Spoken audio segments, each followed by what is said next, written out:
India is all set to welcome its guests for the G20 summit. Within the next few hours, the foreign delegates, the head of states would start entering the national capital, and the first place that they will reach is going to be the Indira Gandhi International Airport. Today we are going to show you the kind of views that would be enjoyed by the delegates and the head of states who would be leaving from the Indira Gandhi International Airport initially to their hotels, and from their hotels to the main spot, that is the Bharat Mandapam, which is right at the heart of Delhi. Making sure that each and every arrangement is on point, the Delhi administration, the Delhi government and the central government has made sure that Delhi is beautified in such a manner that a vibe of India, the vibe of Indian culture reverberates amongst the people out here who would be visiting the national capital to enjoy the upcoming G20 summit or to take part in the upcoming G20 summit. The place from which we are starting is actually the flyover of Terminal 3. Actually, from the departure, we are going down towards the arrival and in fact towards Terminal 2, and you can see the kind of arrangements that has already been made over here. Welcome G20 delegates, Vasudev Kutumbakam. This is the message that the Indian government will try to propagate and will try to propel amongst the people who would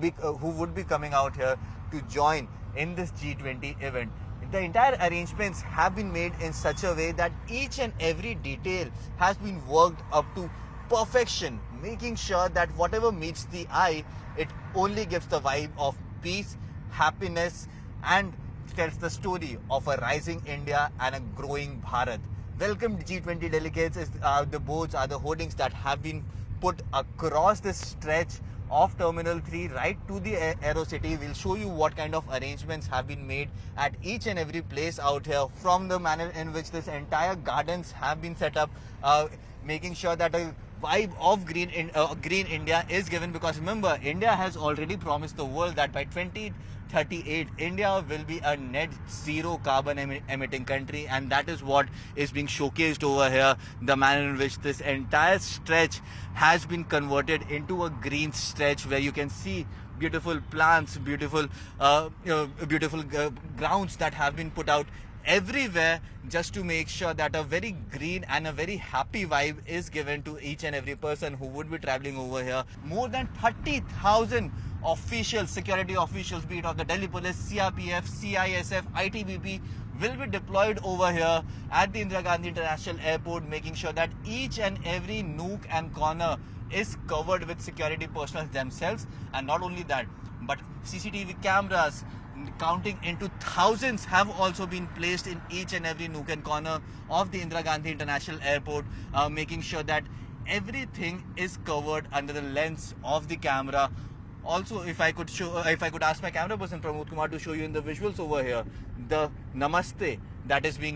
has been placed over here, definitely giving out a vibe of how India is now ready to host the world for the first time over the last 18 years since this entire organization of the Global 20, the G20, has been formed. It is for the first time that India has gotten its chairmanship, and it is for the first time that India has gotten the opportunity to go ahead and welcome international delegates to their home. And that is the reason why the vibe of India, the message of India, the vibe of Indian culture is something that can be seen across entire stretches that have now been beautified. This is now the first pit stop that we have reached to. This is the Aero City, which is very close to the Indira Gandhi International Airport, and if you could see in the visuals over here, this is how this entire stretch has been decorated. Several of the guests, several of the delegates who would be coming over here would be living in this hotel city, the hotel city that is known as the Aero City. All the likes of international hotels, be it from the JW Marriott to Hyatt,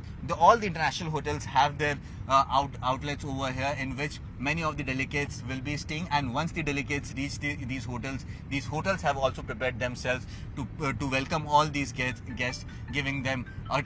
telling them a story about the Indian culture and how India is ready to welcome them this time around. As we are crossing the Aero City of the national capital, or the hotel city of the national capital that will lead people straight to the central Delhi, we'll tell you how the second stretch has now been decorated, because this is the first stretch. A few of the delegates would be residing over here. The flyover that you are seeing right next to us is the flyover that has very newly been constructed and leads straight towards Dholakua and in fact to other places which might go towards Gurugram as well. Now this is the second stretch that is starting from right here. The message of this second stretch is also very, very clear, that how India has changed over the past many decades, and now India is not only a land of snake charmers, of what we have seen, that how the West used to perceive us. This time around, what you are seeing in your visuals is how India is ready to welcome all its guests. The waterfalls, artificial waterfalls, have been made, giving a vibe of the natural beauty that India possesses. Although all these are artificial, but yes, what the message is that this entire stretch has been made in such a way that this tells a story of different states and different national biodiversity. On the other hand, you can see the kind of security arrangement. These are members of the ITBP force who have been deployed over here. Also the elephant, the majestic Indian elephant. Such statues have been also placed across this entire stage, again giving out a message of the biodiversity that India possesses, starting from the waterfalls to the elephants that have been put out here, which are exclusive to India, the majestic Indian elephants. And these elephants, whenever something good is happening, we make sure that we pray to Ganesh Bhagwan, and that is the kind of message that is yet again being given over here. And as soon as you cross the elephants, as the elephants welcome you, you'll see this majestic Indian flag that has been put over here. Not only the flag, but also the iconic charkha of Mahatma Gandhi has also been put out here, yet again giving out a message of Indian culture, Indian history, and how India has stepped up leaps and bounds over the past many decades, now ready to lead the world. Now this is the main chalk, or this is the main rendezvous that will lead the delegates straight towards their hotels in Dholakua or in other places of the national capital. Now from this rendezvous, if you could see in the visuals over here, the beautification has been done in an unprecedented manner, absolutely unprecedented manner. And as I mentioned, that the theme of this entire stretch is showcasing the biodiversity of India. Also, you see this entire stretch, the manner in which this entire stretch has been decorated, starting from the fountains that have been put out here in place, to the statues of tigers that have been put in place, of lions that have been put in place, yet again giving a message of a strong India. Whatever has been done out here has been done keeping in mind the message that the Indian government and the Indian administration wants to give out, starting from the iconic symbol of G20 that was given out by the government, the symbol of lotus, and how the national flower of this country is ready to welcome the delegates, the foreign delegates. This time around, you can see the preparations are on point at this point in time. The vehicles of PWD and MCD are watering each and every plant over here, so that whenever the guest starts arriving and crossing this path, what they have to see is absolutely lush, is absolutely green. Now this is the second stretch that we are moving into. This stretch is leading from the Indira Gandhi International Airport towards the Dholakua, and as we go forward in this area, this entire route has not only been beautified but has also been cleansed in such a way that it is very, very difficult to see even a drop of dust. A story that we used to hear from our ancestors whenever they used to travel, from our elders whenever they used to travel to the first world countries such as America and the United Kingdom, they used to say that it is difficult to find any sort of dust or any sort of dirt on the roads, and that is what is happening out here in the national capital. This entire stretch, as I was mentioning, is leading towards Dholakua. And if you could see in the visuals over here, the plantation, the biodiversity, the main motive of this entire stretch is to showcase the different biodiversity of India, and plants from different parts of the countries have been brought out here and have been kept out here in vases for display, showcasing the kind of biodiversity that India possesses. Each and every pillar of this metro line that you are seeing crossing us right now, each and every pillar has been decorated in such a way that a message of welcome is given to all the delegates, with none other than our Prime Minister, who can be seen on all these posters welcoming the delegates, welcoming the head of states themselves. And this is the straight stretch Over the next few kilometers, we are going to reach the Dholakua area, the ring road, which is going to be one of the most important hotspots, as the head of states are going to stay over here over the next few days. Now, the visuals that you are seeing on your screens right now are visuals of the third stretch that has been readied to welcome the delegates who would be traveling to the national capital. This third stretch is from Delhi Kent, in fact from very close to Dholakua, and will lead straight to the hotels where the delegates would be living, specifically to the ITC Maurya and to the Taj Hotel, iconic Taj Hotel in the national capital. This stretch leads the delegates over there straight, and you can see in the visuals the theme of this stretch is going to be the beauty, the modern technology that is being used by India to welcome these delegates, and how India has modernized in the 21st century. A series of fountains have been placed all across this entire stretch, telling how India is now even a step above the world when it comes to the technology advancement that India has shown over the past 1 decade, or probably lesser than that. On either sides of the road, you can see the kind of beautification that has happened over here. It actually, whatever meets the eye, definitely gives a very happy vibe, and definitely puts a smile on the faces of the people, especially the people who would be traveling from different parts of the world and would be coming out here to see the story of India, the Indian story. More than 30 to 50,000 police officials, the Delhi police officials, along with them ITBP officials, CRPF, CISF, all will be deployed along this entire stretch, because remember, the road that we are crossing right now is going to be one of the biggest hotspots in the national capital over the next 3 days, because remember, the head of states of America, the head of states of United Kingdom would be staying in the hotels over here, that is the hotels of ITC Maurya and the iconic Taj Palace. These are the places where the head of states of all these massive big hotel countries would be staying over here, and what they are going to see is the beautified India, the Sardar Patel Marg. Because remember, even though India is giving out a message of a greener world, of a cleaner world, what India is making sure it does not forget is the contribution that the Indian freedom fighters have had in the story of India, in the growth story of India, and that is what will be showcased over here. That is in the next stretch that we are going to show you. Now we'll show you the fourth stretch that has been prepared, as the guests from different nations would be traveling to the national capital and would be going, after reaching their hotels, they would be going towards the Bharat Mandapam. Now this is the fourth stretch that you are seeing on your screens right now. The main theme of this stretch is going to be the India's struggle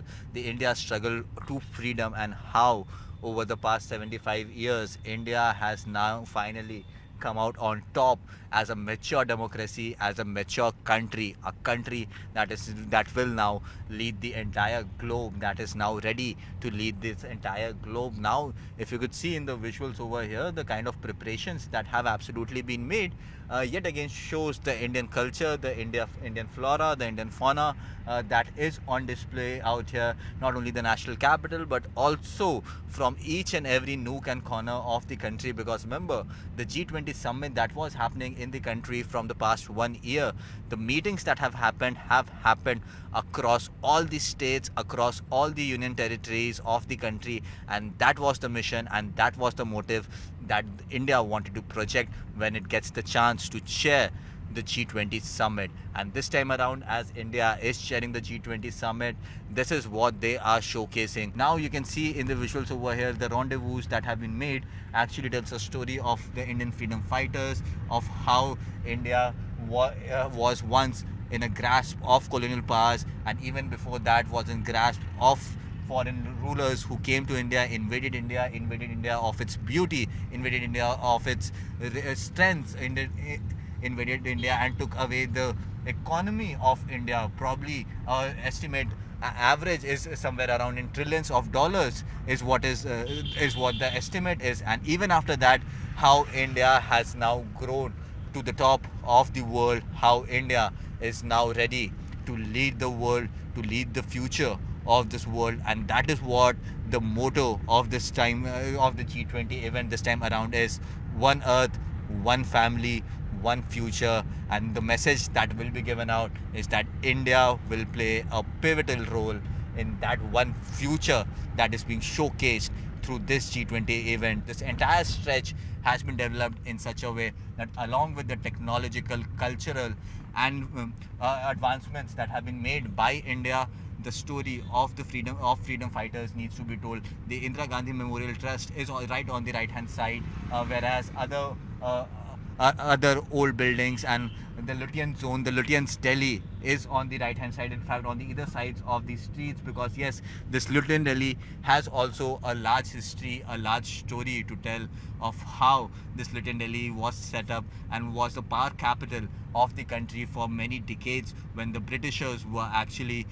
ruling over India, and how the power circuits of India were being controlled from this Lutyens Delhi. And that is what is being shown over here from the Lutyens Delhi that have been maintained in the same manner from the 90s. If you could see the architecture of all these houses that have been built over here, several MPs and other VVIPs of the national capital of India, the who's and who of India, have their bungalows over here. They have been designated these bungalows by the Indian government. They stay over here, and if you see the architecture that has been made over here of all these bungalows, these architectures are also very, very British in nature, very colonial in nature, should I say, because yes, generally during the older ages there was not such a culture of building such huge houses for people, and the manner in which all these houses have been made with several grounds, open spaces in and around the area is the kind of architecture that has still been preserved till date by the Indian government. And many of the ministers, many of the who's who of the national capital of the Lutyens Delhi actually live in these places, actually reside in these places. Now this is the final stretch that would be undertaken by the delegates who would be coming out here to the national capital to take part in the upcoming G20 summit. In fact, the stretch will lead them straight to the iconic Bharat Mandapam. Now this stretch actually needs no introduction whatsoever, because anyone who has pictured India in any way or in any manner, this very iconic India Gate is something that everyone will relate to. Everyone will relate this to our country, and this newly built India Gate, the structures that have been newly built out here at the India Gate, especially the statue of Netaji and the newly built Kartavya Path, is also something that India will be showcasing this time around to the delegates who would be coming out here to go to the Bharat Mandapam. You can see in the visuals over here how the preparations are still on. The last minute preparations are still on, making sure that each and every nook and corner of the national capital is covered with greenery. Everything is lush green, and this is the India Gate circle that we are crossing at this point in time. Over the next few minutes we would be reaching the Bharat Mandapam. On my right hand side is the National War Memorial, which is also going to be a very, very beautiful spot. On the left hand side of what we can see on your television screens right now is the iconic Patiala House court, one of the oldest courts that was built in the national capital. And from here, the left we are going to take, and this left will take us straight to New India, India that will welcome the world, India that is advanced in technology, India that is not dependent on anyone. And I'll just try and show you in the visuals over here. This road will lead straight to the newly made the very iconic Bharat Mandapam that is going to become a historic structure in the future of this developing country. The view of the new iconic, beautiful, majestic Bharat Mandapam can be seen. This is the main gate of Bharat Mandapam, and this is the route that will be taken by all the head of nations who would be entering this Bharat Mandapam. This is the Pravesh Dwar. You can see on your screens right now what is written. This is the Pravesh Dwar, and from here the barricades that you are seeing on your screens right now, these barricades would be removed, and the delegates would be leading straight into the Mandapam, where they will be attending this most important and most crucial G20 meeting that is happening in the backdrop of the pandemic, that is happening in the backdrop of a war that is ongoing in Europe, and that is happening where the head of states of all these countries would be arriving over here. Discussions would be happening on the future of the world. The motto of G20 is very, very clear: one earth, one family, and one future.